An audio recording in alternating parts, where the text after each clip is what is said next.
world, and we are back. My name's Kyle Fischl, and this is going to be episode 116 of my poker vlog.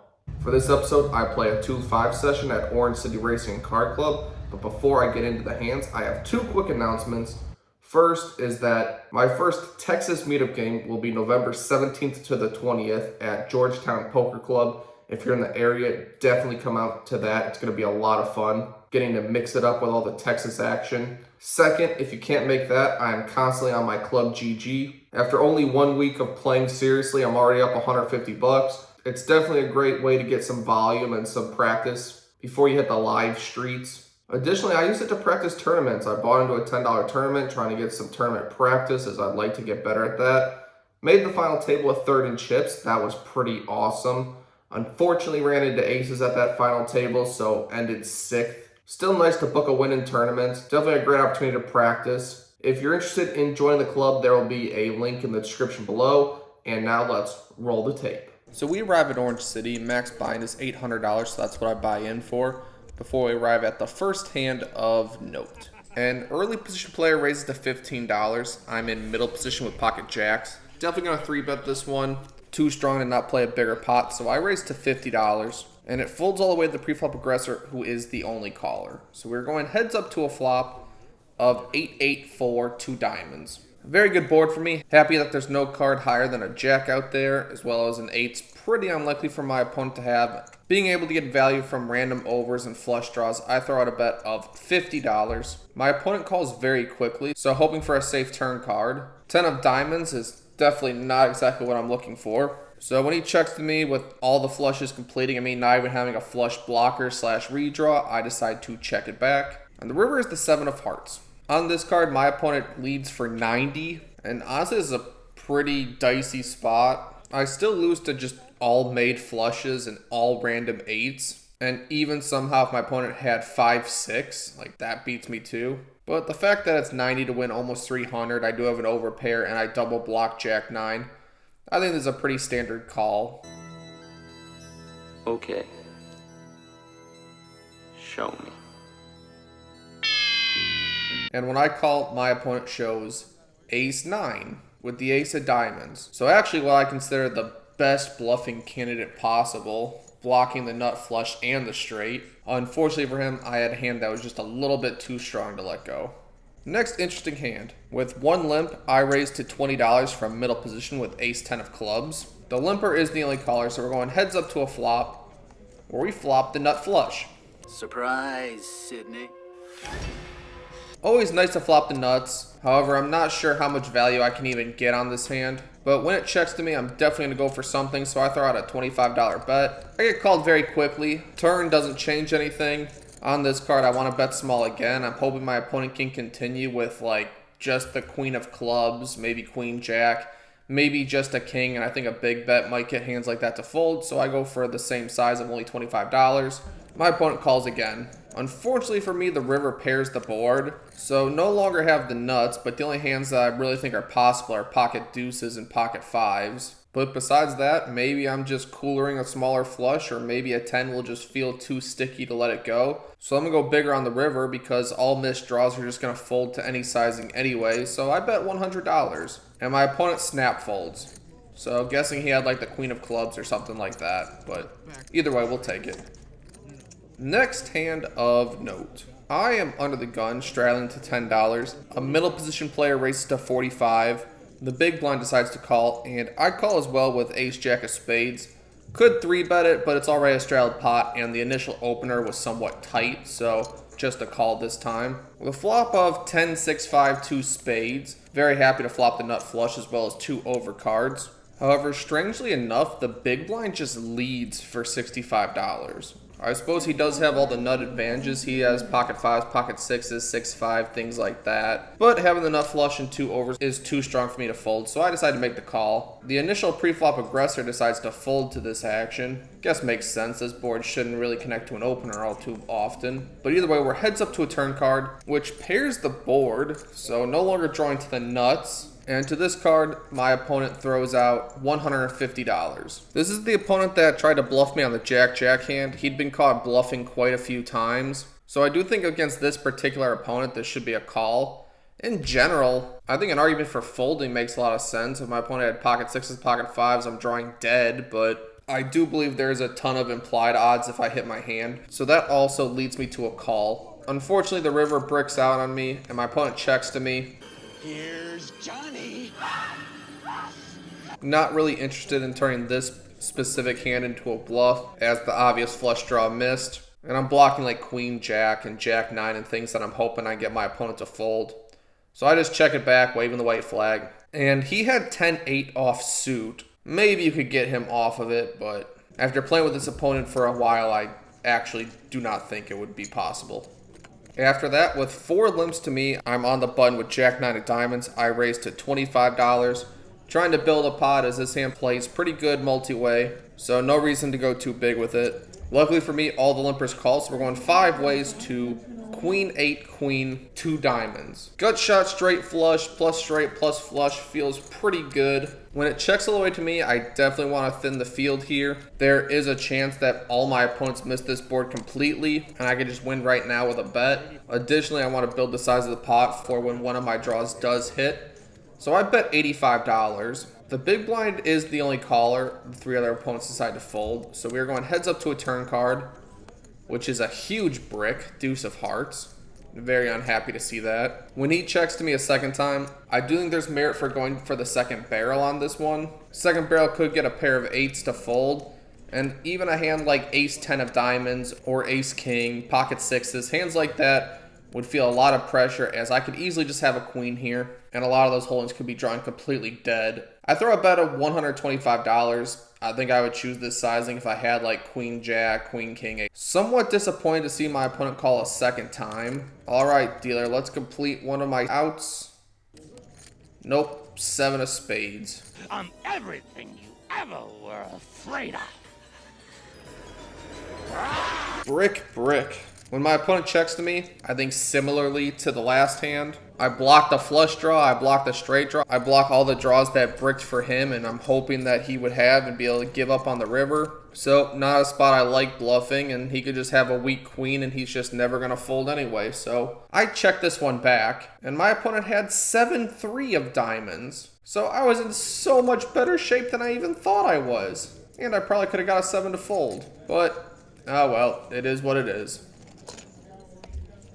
At this point, we get moved to the main game, win some small ones, get a little bit of rebate before the next hand of note. With 2 limps, I raise to $25 with king jack of hearts. Both the blinds and the 2 limpers call, so we're going 5 ways to a flop of king 8-8, 2 diamonds. When it checks to me, there are some times where I would check this one back, but against 4 opponents, I do think I need a little bit of protection against a flush draw. So I throw out a very small bet, $50. Can get value from the draw and keep the betting lead to be able to navigate turn and river a little bit easier. Both the blinds fold. The first limper calls, and the second limper raises to 150. Like, this opponent just like probably has an 8. But there's so much money in there, only 100 to win about 300. Having backdoor hearts, as well as implied odds for the entire stack if the board comes like another king or a jack-jack, something like that. I decided to make the call. Surprised to see the first limper call as well.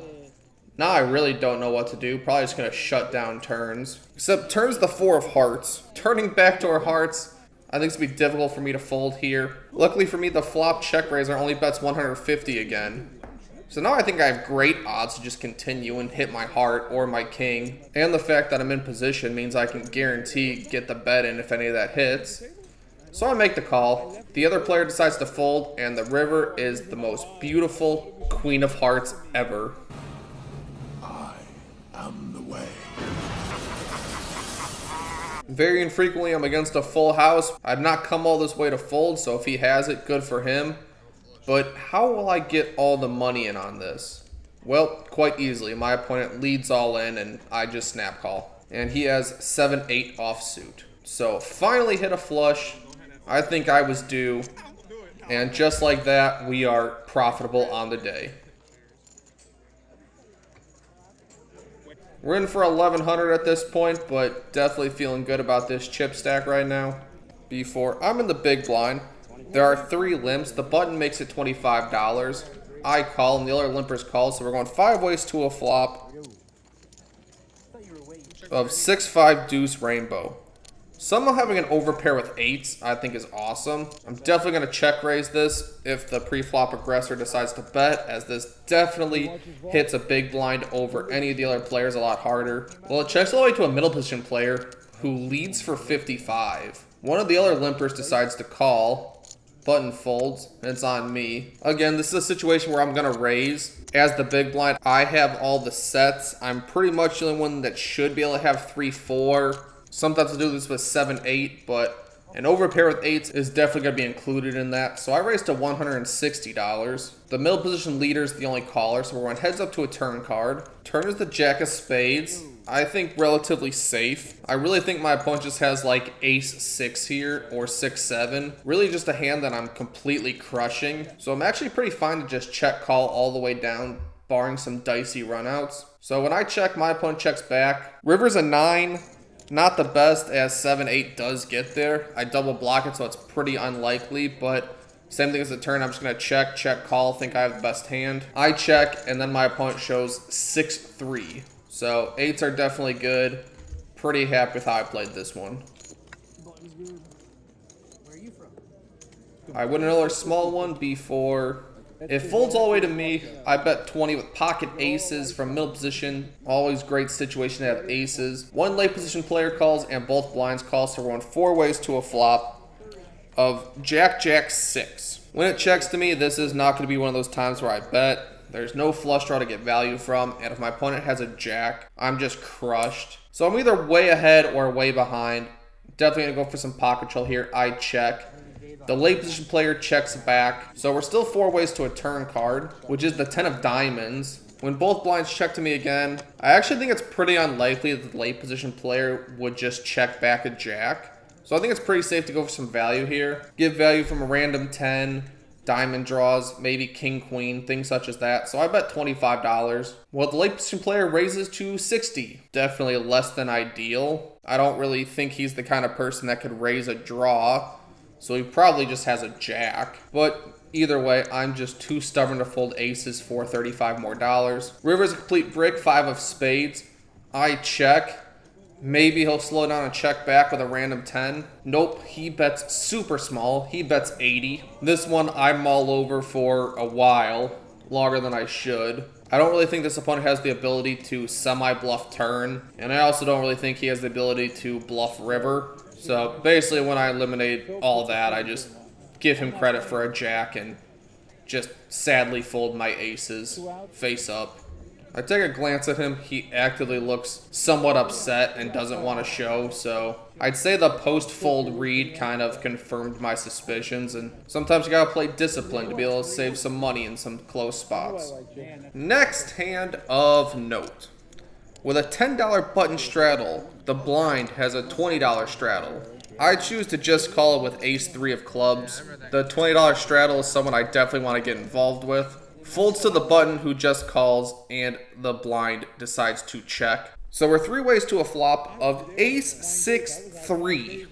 We'll tear your soul apart. What a beautiful sight. I check, thinking that the button, if he had nothing, would not just check it back. He seemed to always bet when checked to, so I'm definitely going for a check raise here. He does not disappoint with a $30 bet. Kind of surprised to see the blind continue, but either way, we're going for the raise now. I make it $100, and both players decide to call. So very much hoping for a safe turn card.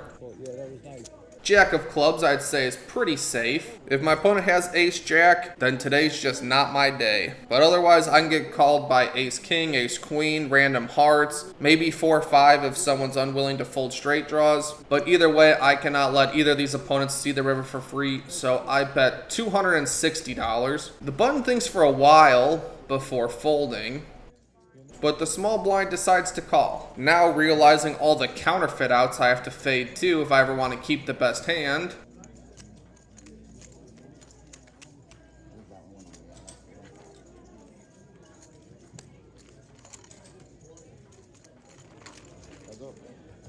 Luckily, the queen of diamonds does not change my 2 pair. So probably going to check this one back. I think the pot's ballooned pretty high. I have a decent 2-pair, but not the best. But when my opponent checks to me, I think for a little bit and then just decide that there is value to be had. I think this opponent might call with any ace. Maybe he could also have hand like Queen Jack, where he just floated, turned second pair, rivered 2 inferior pairs. Maybe a hand like 6-3, Ace 10. All those hands might pay off a $300 bet. Very small relation to the size of the pot. Really trying to get value from 1-pair holdings. And if my opponent check jams, I've kind of done this to myself. But after a very long time, my opponent counts out the call. Definitely struggling with if he's going to call or not. Now I'm feeling a lot better about my hand, thinking 2-pair is definitely good, hoping for a call. He eventually slides it in. 2-pair.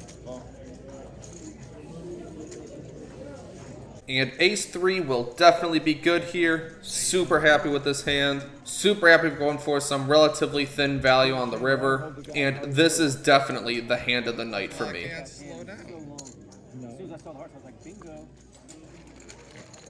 I was like sitting with that hand. I was on a streak. And now it's really... What episode was that for? 16. 116. Now the stack's looking great. Definitely a profitable day.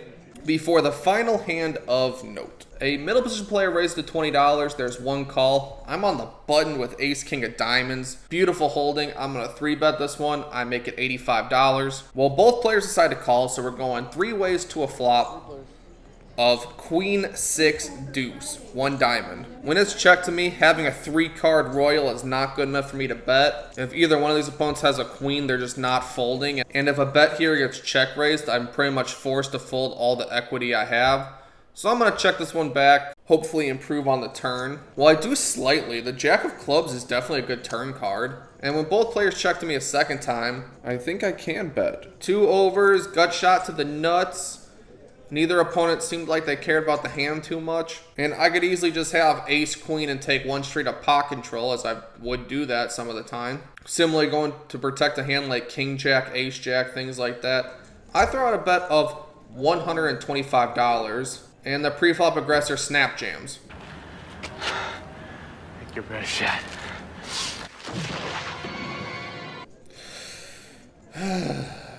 Well, I probably can't call this one. I don't see him ever having less than like ace queen exactly. So I just fold, and he shows ace queen. So he got some back, and that is a sour bite to end the meal. But we are into the game for $1,100, out of the game for $2,484, which is a profit of $1,384. We played for 5 hours, which equated to $276 an hour or 55 big blinds an hour. Yeah, this session, a little bit of struggle early on, but we were able to pull it out, made some big hands at the end, and were able to get paid on them, and that's going to lead to some success. So, can't complain anything about this session.